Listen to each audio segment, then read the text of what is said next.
We are going to begin the funeral service for Mr. Robert Rothman. If you have a cell phone, I'd ask you kindly to place it in the silent mode at this time or turn it completely off. I'd also like to welcome anybody via live stream. On behalf of the family, thank you for attending as well. We're going to start the funeral service with military honors from the United States Army.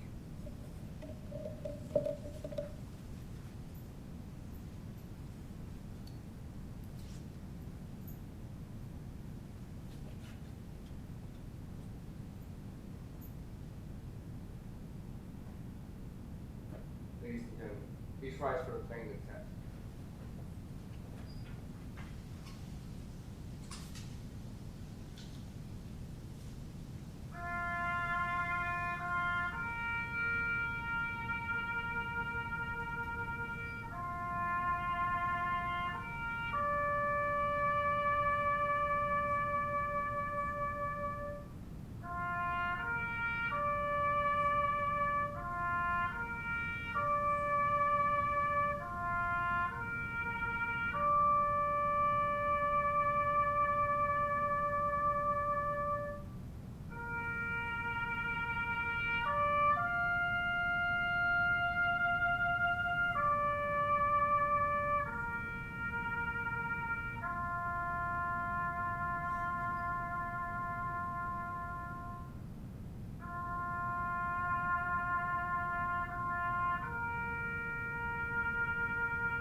You may not be seated. Thank you.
Ma'am, on behalf of the President of the United States Army, and grateful, please accept this man. Symbol of your love, dedication, service to this country. So God bless you. Families and friends. God bless you.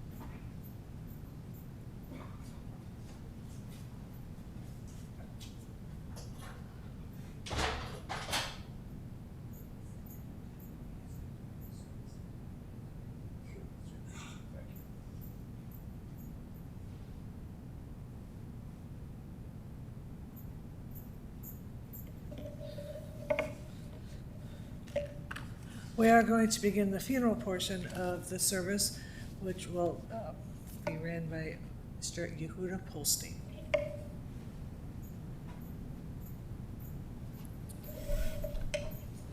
Friends, we're going to open our service with a traditional Jewish prayer that commonly known as the 23rd Psalm. It's the inside portion of your pamphlet. Together, we're going to read it in English. First, let me just do a few lines in the Hebrew. Mizmor LaDavid. Adonai roi lo echser benos desha yarbitzeni al mei menuchos yinahaleni. Nafshi yeshove yancheni b'ma'ag le'tzedek leman shemo gam ki elech b'geitz al movas lo yira ki ata imodi. Shiftach umishantach ahim binachamuni ta'aroch lefanei shochay neged soroi teshanta b'shem roshi kosir vayoi ach tov v'chesed yirefuni kol yemei chayai. Just right over here on the top. The Lord is my shepherd, I shall not want. He maketh me to lie down in green pastures. He leadeth me beside the still waters. He restoreth my soul. He leadeth me in the paths of righteousness for his name's sake. Yea, though I walk through the valley of the shadow of death, I will fear no evil, for thou art with me. Thy rod and thy staff, they comfort me. Thou preparest a table before me in the presence of mine enemies. Thou anointest my head with oil, my cup runneth over. Surely goodness and mercy shall follow me all the days of my life, and I will dwell in the house of the Lord forever. We continue with the words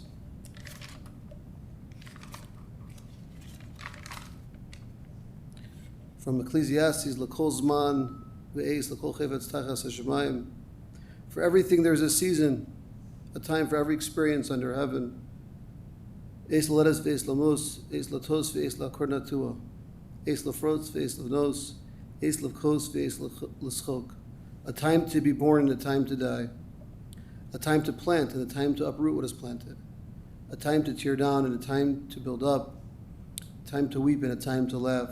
A time to grieve and a time to dance. A time to throw stones and a time to gather stones. A time to embrace and a time to refrain from embracing. A time to seek and a time to lose. A time to keep and a time to discard. A time to tear, a time to sow. A time to keep silent and a time to speak.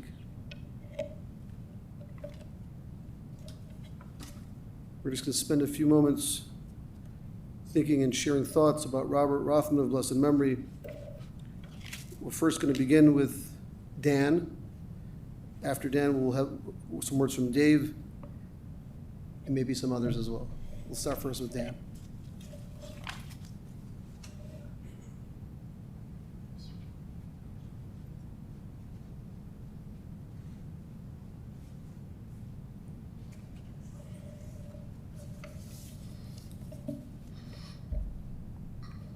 Okay, I want to say a few words about Robert Rothman of blessed memory.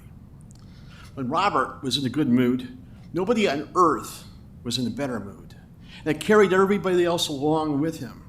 Now, this wasn't just mere exuberance. I'm talking about a force of nature. This capacity was an important key to what he accomplished in his life.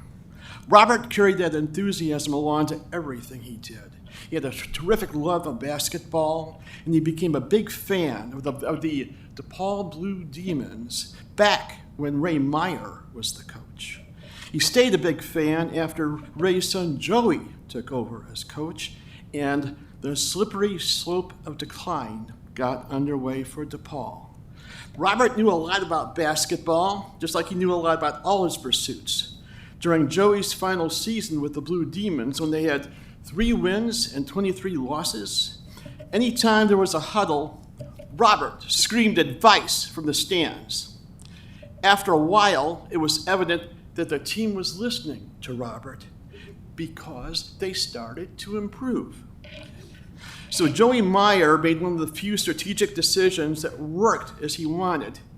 He moved the huddle to the middle of the court where the team couldn't hear Robert anymore.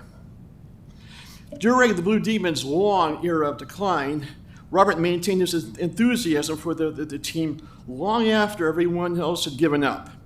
Back then, the Blue Demons played at the All-State Arena, which was a long drive, especially when it was the dead of winter and he knew they would lose. Once we headed to a DePaul game with Georgetown in the horrendous weather. There were only a few hundred people in the stands, and just about all of them were Georgetown fans. Once we got our seats, some guy a couple rows back made a snide comment about how there were more DePaul players on the court than there were DePaul fans in the arena.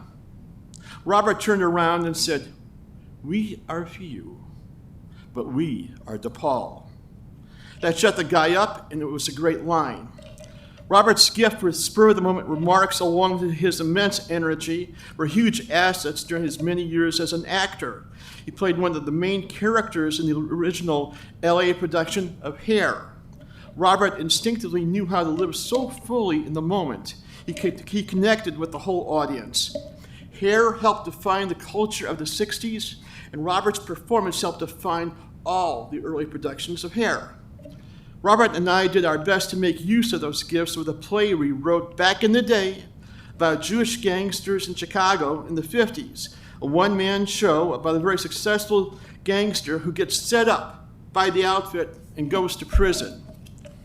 He has a spiritual transformation there when he learns about Martin Buber's ideas about I-thou relationships. He becomes a different person, and he knows this change could cause trouble with people who expect him to be the same gangster he'd always been. He takes that leap anyway and pays the ultimate price. When we'd meet to work on the script, Robert would improvise some dialogue, and then we'd write a scene for it. We did a ton of rewrites, but whenever Rothman did a public reading of our show, there was always something missing from the script.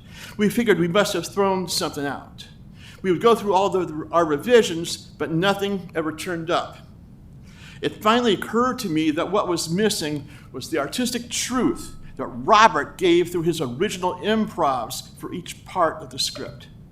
Had video been as convenient then as it is now with cell phones, I could have just videoed Robert doing these improvs, and then we could have edited them together into a single piece, and that would have been terrific. That idea came to me one day last spring when I was visiting with Robert at Warren Barr. We always had to have a project we could talk about. But by then, Robert had problems with all kinds of cancer, and his doctors were building up his strength so that he could handle getting chemo. The chips were down, but Robert still had this fabulous enthusiasm. I talked with him the day before his first treatment. It was really a big deal, an 8-hour injection process, and he told me, "I can't wait to find out how chemo feels." Afterwards, he told me it was incredibly intense. He knew it would do him some good. He was right. By October, he was completely cancer-free. But other illnesses, especially Polio Syndrome, made life very challenging in the months that followed. Still, whenever there was a big setback, something positive would happen inside Robert. His body would do a reset, renewing his vital signs. During his final weeks, he hung on for dear life every single time right until the end, when he quietly passed away early in the morning. I think Robert had a profound understanding of the precious value of living in the moment and celebrating whenever he could. That's how he lived his life, and it enriched his soul and the souls of those around him. That's how it was for me, and I'm glad I was his friend. Thank you.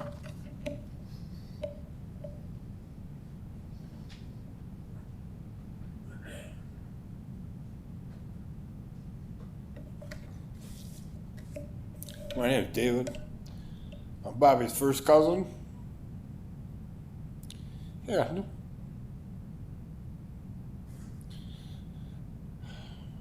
I don't know what to say about him other than I'm gonna miss him. He was my first. We loved each other dearly. When I come and visit him, he would show me the Chicago that he grew up in, which is no longer there. And God damn it, buddy, you left too early.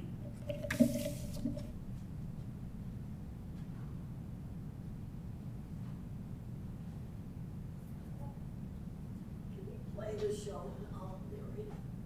Sure. Can we play that now, and I'll try to get through this? Why don't you come forward, sir? And then after you finish, we'll do the video as you narrate. So let me go, you can go, and then I'll go and set up in the back, okay? Hello, everyone.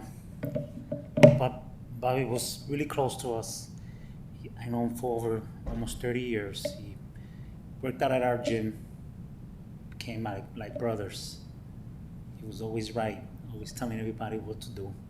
We loved him. He's gonna be missed. We miss him at the gym now.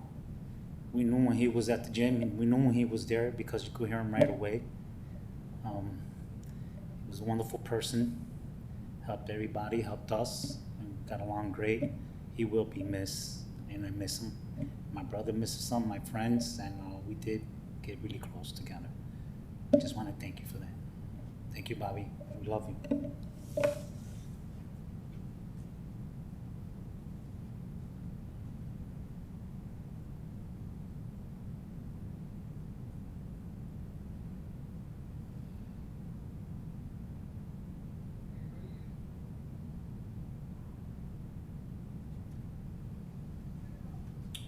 Do you want to narrate from here or here?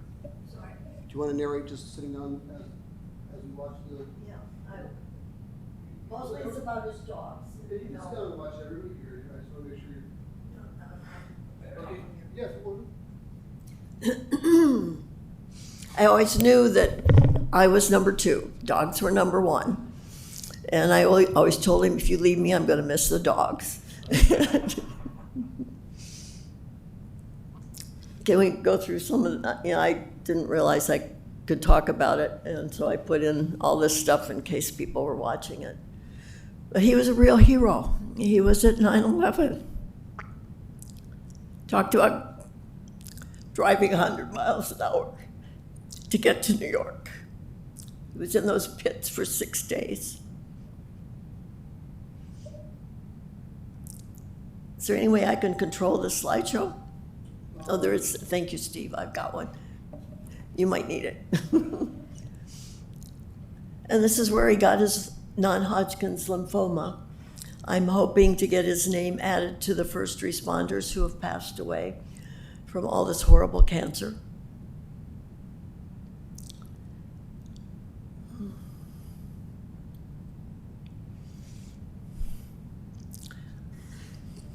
Shout out to you.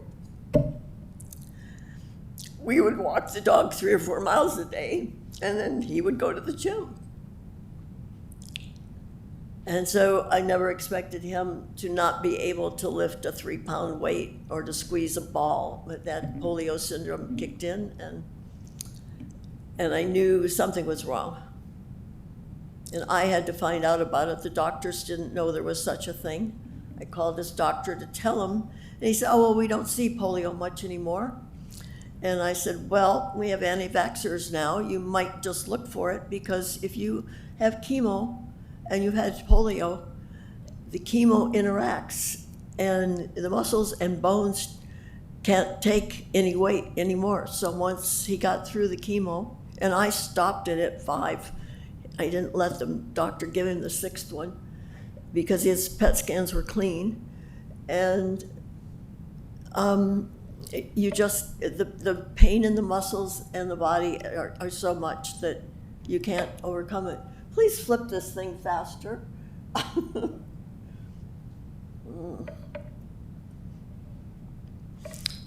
We both traveled the world. I was probably in Hong Kong when he was there in the 60s, and also when he was in jail in Uganda for staging a protest, and as I whipped through Africa. I don't have pictures of that. I wasn't with him then. But he loved his dogs, and his dogs loved him. Flip. This is Louie. I met him when he had Louie, who was a Rhodesian Ridgeback and a search and rescue dog. Change. I mean, this dog worshiped the ground that Bobby walked on. And we would take him to Lincoln Park and walk him 3-4 miles a day. If it was too hot, I think the dogs got more kisses than I did. Here he was at Katrina. He also was in Haiti,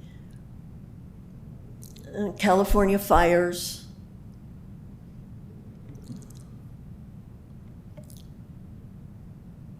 And we did a lot in Lincoln Park. We walked that so many times. That was Louie. Louie was so smart. He could be off his leash, and we'd walk down the street, and we'd get to a stop sign, and the dog would look at Bobby, and Bobby'd look to see there was no traffic. He'd say, "You're free." He'd run across the street, no leash, look back at us, wait for us, and then run ahead. An amazing dog. If you're drinking out of the fountains at Lincoln Park, all of his dogs have done it. I don't have that many pictures of him as an actor. He had sort of given that up when I met him.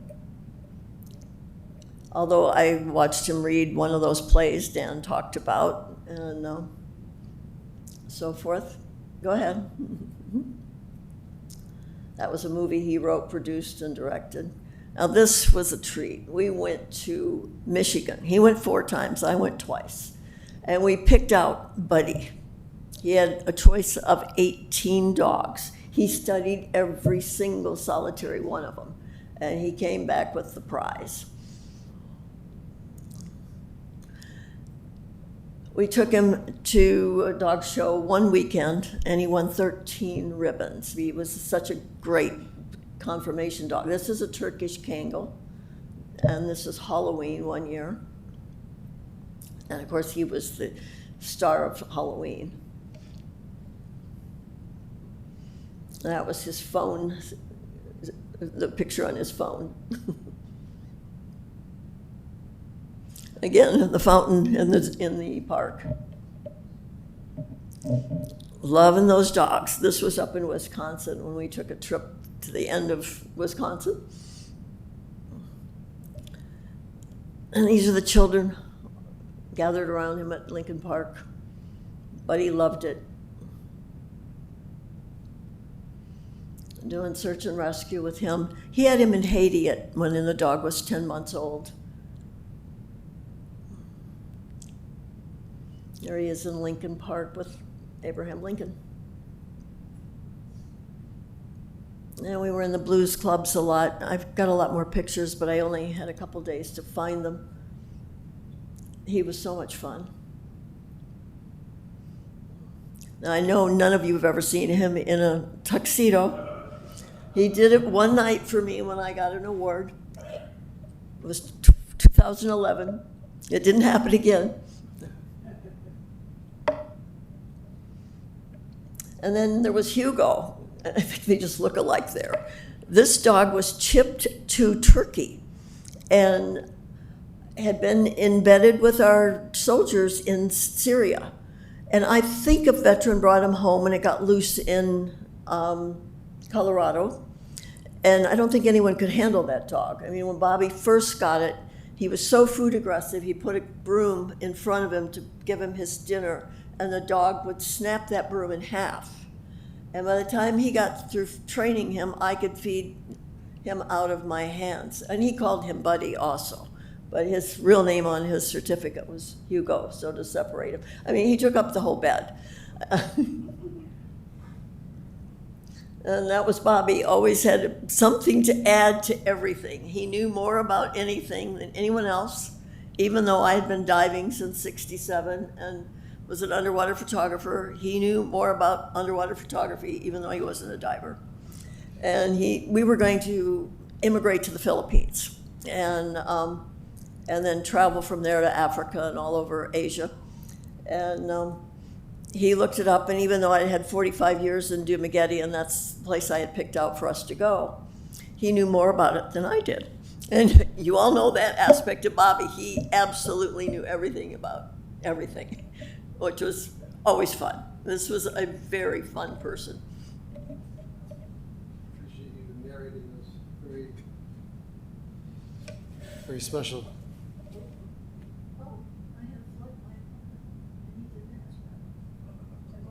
Just to clarify, how did they meet? There was a flood, and he came to do the hazmat.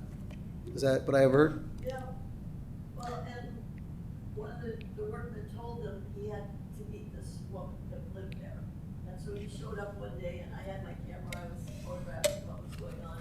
He took my knife and he fondled it and so forth, and somehow we ended up together.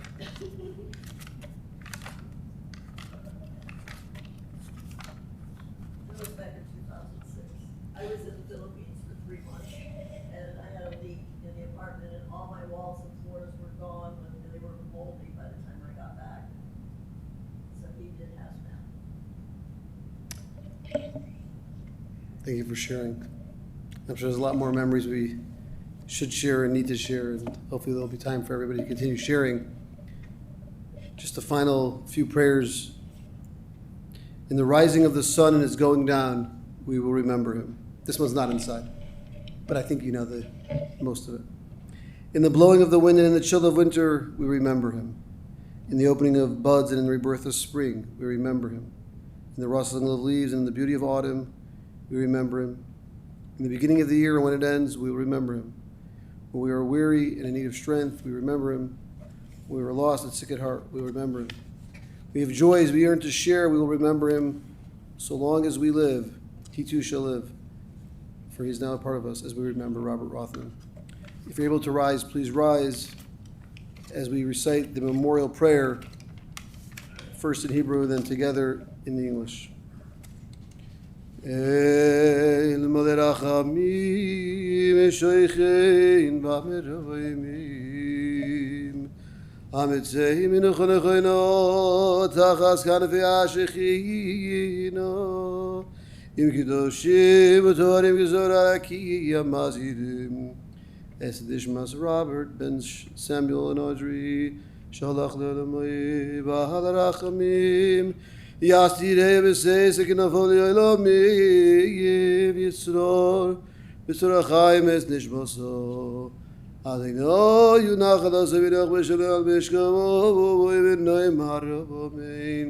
Together, if you'll join me in English, just on this part of the folder right here. El Molei Rachamim, O God, full of compassion, thou who dwellest on high, grant perfect rest beneath the sheltering wings of thy presence among the holy and pure who shine as the brightness of the firmament unto the soul of Robert Rothman, who has gone unto eternity.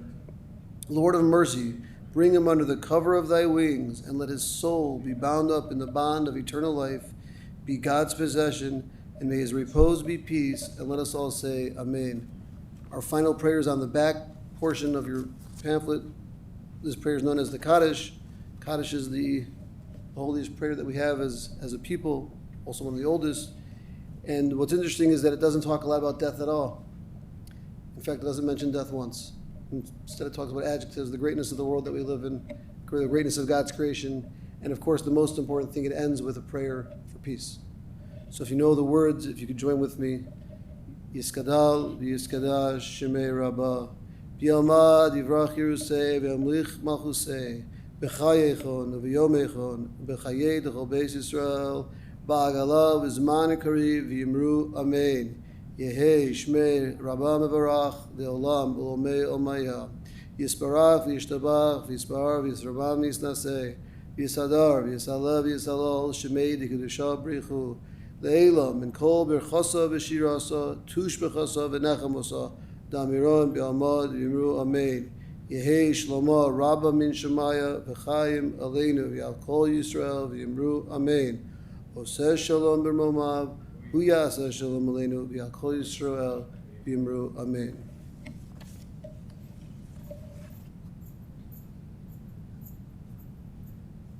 This does conclude the service here at the chapel. The interment will be private. At this point, I'd like to thank everyone for attending on behalf of the family, and you may exit to your